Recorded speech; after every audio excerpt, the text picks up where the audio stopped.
Woo! Ladies and gentlemen, the Champions League, Europa League, and Conference League quarterfinals are all upon us. So it's time to dive into the predictions once again. Starting with the Champions League, of course, every single one of these matchups are a toss-up. So I'll share with you my picks as to who will advance to the semifinals, although it will not be easy. Even Arsenal, ladies and gentlemen, have a reason to be backed against Real Madrid, which I will share soon. Before we do all that, make sure you hit the like button if you want to see me predict the Europa League quarterfinals as well. Subscribe if you're new, it helps the channel out a lot. And also, along with giving you my scoreline predictions, I'll be sharing with you who I think the best 5 players will be in this first leg of matchups on SORARE. This fantasy game offers you the best rewards imaginable, and on Champions Night, it's no different. So starting off in goal, I'm going bold and picking Raya. Yes, in that first leg, I think he has what it takes to frustrate Madrid at the Emirates. I do think it will be a cagey match though. I'm not confident in Arsenal's ability to get on the score sheet themselves, so I'm also going to pick Rudiger in the defense. Midfielder, I'm going for the complete package this season. Pedri has been unbelievable for Barca this season. He should continue his form against Dortmund as well. And in the attack, I feel like it's got to be somebody from PSG. I'm picking Dembele, and I'm feeling quite confident in PSG's ability up top, so I'll be taking Kvicha Kvaratskhelia as my extra player as well. Now, the more you play SORARE, the better the rewards get. VIP matchday tickets are a huge plus, but there are unique experiences as well, like flying with the club on a UCL night, or playing a 5-a-side match with Zidane. So make sure you sign up as soon as possible to build your best squad for these matches, as obviously there is limited time. Click the link in the description to start playing now. Alright, now we finally begin with the scoreline predictions, starting out with Arsenal versus Real Madrid. Now, my intention was not to disrespect Arsenal in that intro. They are obviously a quality side, however, there is no denying that they are not the favorites going into this match. Even the history alone in this competition, Arsenal have 0 Champions League titles, Real Madrid hold the most at 15. But one record going in their favor is that they're one of the only 2 clubs in Champions League history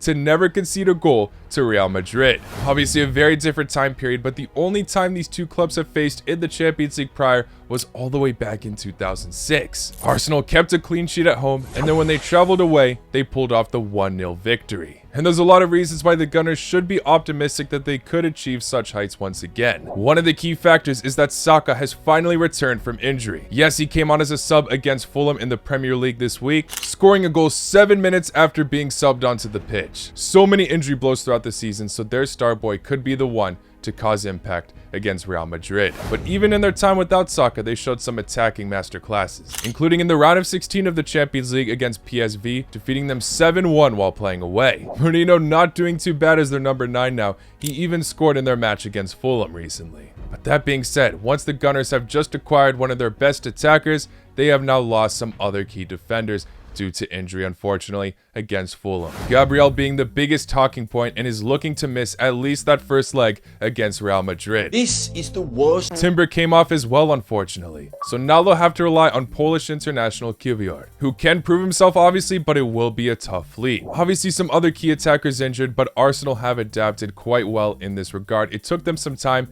but with gaining Saka, like I said, that is a huge boost. And of course, without a doubt, the determination in this squad to get a result will be huge, as it is their last opportunity to win any silverware this season. Arteta obviously knows what is at stake, and he could use that historical fact that I mentioned earlier as motivation for the Gunners to push through. Now let's focus on their opponents, Real Madrid. Obviously, we've known for some time already, but they also will be having some defensive injuries like Militao, Carvajal. They're ruled out for the rest of the season. But a more recent blow for this side is that Tchouaméni will be missing the first leg at the Emirates. Will be a mystery to see how Ancelotti adapts there, but obviously they still have the depth to secure themselves and possibly get a result. And Real Madrid, despite being on track to win so many trophies right now, they have not been playing the most convincing football. There's just no denying it. By far, one of the most entertaining teams this season. I mean, some of the results they've been pulling off were extraordinary, like in the Copa del Rey. This week, they defeated Real Sociedad 5-4 on aggregate. They had to take the second leg to extra time, and Rudiger saved the day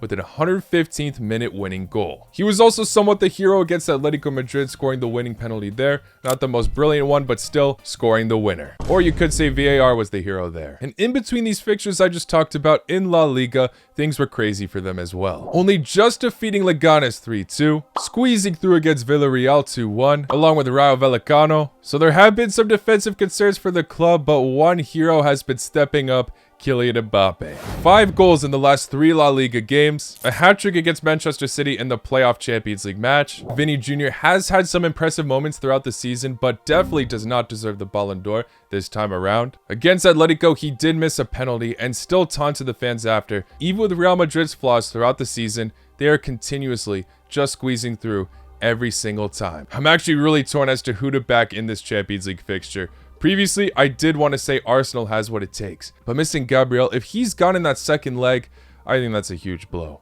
Arsenal might still be able to pull off some defensive heroics though. Real Madrid, like I said, are not the most consistent side throughout the season and randomly do fall short. Here's what I see happening though. In that first leg, I actually do see Arsenal pulling off the 1-0 win at the Emirates. Even without Gabriel, that would be a huge boost for the team. But in that second leg, Real Madrid find their footing and get a 2-0 victory. Probably those 2 goals will come late into the match as well. 2-1 on aggregate, meaning Arsenal's clean sheet record against Real Madrid in the Champions League is no longer existing, and the Gunners unfortunately fall short in every competition this season. It's just too hard to bank against Real Madrid. Maybe Arsenal are the only destined ones to be able to knock out a side of this caliber, but I do think they'll fall short here. Won't be surprised if I'm wrong. I give you all so many reasons why I think they have what it takes, but I'm still going to favor Los Blancos. All right, we move on now to PSG versus Aston Villa. PSG just knocking out one of the favorites of the competition, Liverpool, in the round of 16.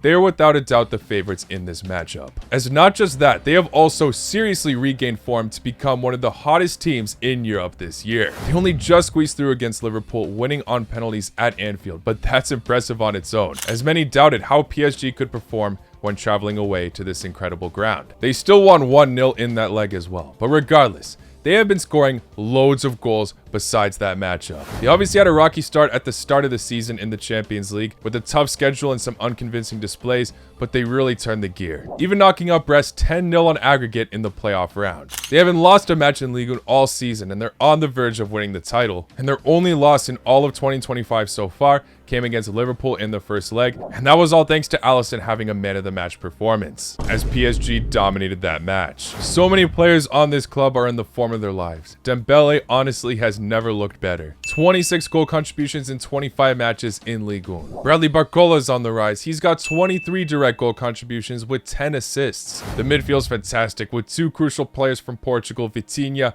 and Joao Neves. They've got options including Zaire Emery and Fabian Ruiz. The defense will obviously be on point. William Pacho has been phenomenal. The only blow is Marquinhos will be missing that first leg against Aston Villa. Luis Enrique has really transformed this side to be one of the most dominant sides in Europe. Aston Villa have definitely had more dips and have not been looking as dominant throughout the season, but they still have had some phenomenal moments. They made it to the top 8 of the Champions League phase, and in the round of 16, they scored 6 past Club Brugge over both legs. They've overall been in good form recently. The only match that they've recently lost was back in February against Crystal Palace, which finished 4-1. And there's a huge storyline going into this fixture, as their manager Unai Emery used to coach PSG. He is unfortunately that manager who conceded that incredible comeback from Barcelona all the way back in 2017. While Luis Enrique, the current manager of PSG, is the one who secured that comeback for Barcelona back then. So without a doubt, he will be fueled to get his revenge in the first place for personal reasons. And another player who will now be facing his quote-unquote former club, technically he's still owned by them, is Asensio. He is on loan right now from PSG. The January signing has overall had a decent start though. He scored 3 goals so far in the Champions League. So will the 2 Spaniards be able to tactically break down their former club? We all know Donnarumma's brilliance, but Emi Martinez loves to put off his show. And going back to the attack, Marcus Rashford very much looks improved ever since he left Manchester United. Shocker. To Ollie Watkins, who's been a reliable goal scorer for the club. PSG are without the favorites with their style of play and impressive form right now, but you can't rule out Aston Villa just yet. Unai Emery has also had some fantastic displays in European football as a whole, winning Europa League silverware, making it to the Champions League semi-finals with Villarreal. I really do want to see Aston Villa pull this one off, but I'm not going to go for it. I think PSG definitely has what it takes, especially if they already defeated the best Premier League club this season. They can defeat another once again. Even though Aston Villa have every reason to believe, let's not forget that they also defeated Bayern in the league phase. But that club has shown their inconsistencies as well. PSG have earlier, but at the moment, they are at the top. I'm going for Paris Saint-Germain to win both legs. first one finishing 3-1, second away finishes 2-1 for them. We move on now to a repeat of a matchup that happened in the league phase, Barcelona versus Dortmund. I just praised PSG for being one of the hottest teams in 2025, but Barcelona are amongst those ranks as well. They have not lost a match this calendar year so far. In 2024, also playing some of the most exciting football, they did have some dips, but now they have really secured themselves to be one of the best teams, as they are first in the La Liga title race, also finished second in the league phase of the Champions League. Their defense still leaks some goals from time to time, but their attack always makes up for it. I mean, in their last 20 matches this season, they have scored more than 3 goals in 13 of them. Most of them averaging around 4 as well, which is mad. This attack are absolutely flourishing. When you've got the likes of Rafinha, who many are saying are a Ballon d'Or contender this season, as he's the top goal scorer of the Champions League as well, to Lamine Yamal, pretty much the future of football. And then Lewandowski, who's already racked up 41 direct goal contributions in this season alone. The attack fully deserves a lot of praise, but let's not forget about the midfield as well. Pedri specifically has been one of the best this season. Hansi Flick immediately built a new identity with this club, and it has been doing wonders. Yes, it took some time to really solidify themselves to be in the form that they're in, but regardless, they are the favorites in many of the competitions they are still in, and they should be able to defeat Dortmund, even if the German side don't make it easy. Now, going back to those top goal scorers, look at the race. Rafinha is at first, like I mentioned, but Guirassy is at second with 10 goals. Barcelona are leading the race with the most goals in the competition, but Dortmund are right behind them, tied with Real Madrid and Bayern Munich. Dortmund's attack can be very solid on their day as well. The pace that Adeyemi and Gittins bring are immense. But overall, this side are not to be trusted this season, as in the Bundesliga, they do have as many wins as draws. And in the Champions League, in the last round against Lille, they only just squeezed through. However, it could have been more, honestly. Their attack did look quite good there. Their manager, Niko Kovac, knows that on their day, Dortmund still have what it takes to defeat some top sides, including Barcelona. Even with the shaking form, he has still been bringing this club to life once again after Shahin's departure. We even saw Guirassy score 4 goals against the likes of Union Berlin in a 6-0 victory. Also, let's not forget that this club were UCL finalists last season, so no matter their Bundesliga performances, they still love to prove people wrong in this competition. This side could definitely put off a fight against Barcelona, but I just don't see them pushing through by the end, especially over both legs. I don't necessarily think Barcelona will annihilate this side. I think both sides will actually score quite a lot of goals. It'll be a very interesting battle, but Barcelona are victorious at the end, advancing to the semifinals. I will go for a 4-2 victory for Barcelona in the first leg, and in the second, it finishes 2-1 for them. I know mostly Barcelona score at least 3 or more goals, but I do think Dortmund can frustrate them in that second leg just a tad bit.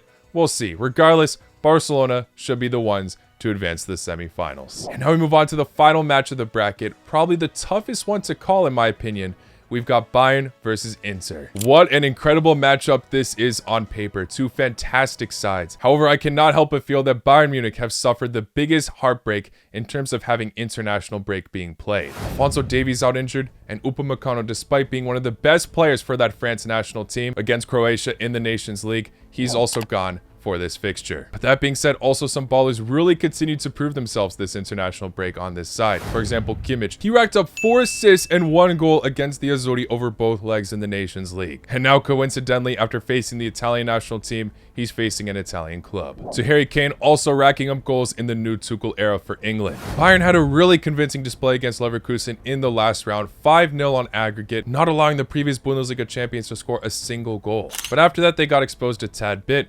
Union Berlin 1-1 draw, and after the international break, those key defensive pieces were very much shown missing, as they conceded 2 goals to St. Pauli, but did get the win at the end. While Inter are a bit lucky with their timing, Di Marco has finally returned from injury, which is a huge boost. But that being said, they'll also be missing Dumfries. Maybe Darmian will not really add that much pressure to that side of the pitch. And Inter's defense has been one of the best in the Champions League. They have only conceded 1 goal from open play, and that was against Bayer Leverkusen in the league phase. They showed a convincing display without a doubt in the round of 16 against Feyenoord. Did concede a penalty, but again, not a goal from open play. The defense and keeper Sommer have really been brilliant in this competition. Inter overall have been playing a bit more compact games compared to Bayern, but I really don't want to ignore Bayern Munich either. I really think they're going to still be a decent competitor in this matchup despite the injury blows. Their attack and midfield can very much press up wonderfully. Olise as well could be such a difference maker. People might be doubting this side under Vincent Kompany, but still, I think many people are expecting Inter to do the job, but for me,